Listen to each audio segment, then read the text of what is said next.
का हो साली जी, कहाँ की तैयारी बा हो? रवो न जीजा, मैंने तैयार ना होकी। ओहो बुझ गई नी, मनबू ना सो। हाँ जी।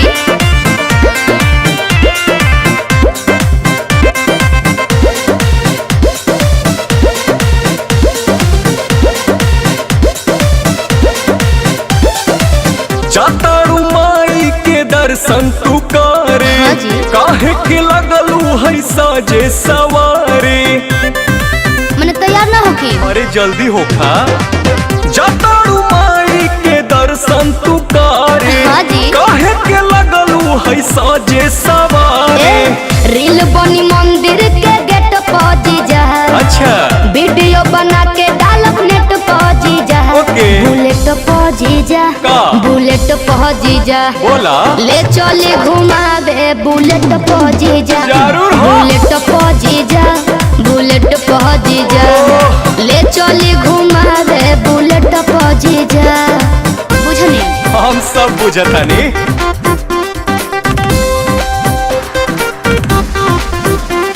बुलेट पर जीजा, बुलेट पर जीजा।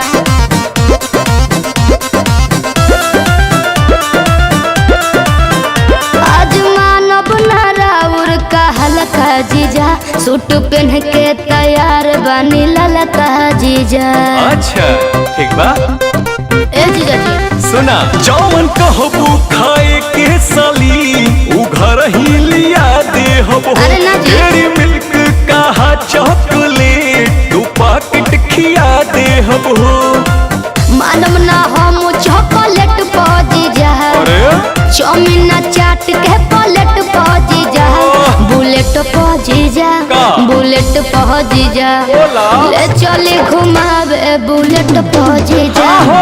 बुलेट पर जीजा, का? बुलेट पर जीजा, ले चले घुमावे बुलेट पर जीजा। अरे भागत काहे बनी?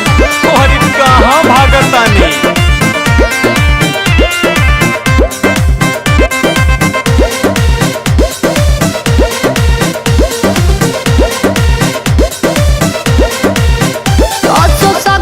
पंडाल में घुमा दे जी, हाँ। जीजा बिमल से श्रद्धा पूरा दे जी।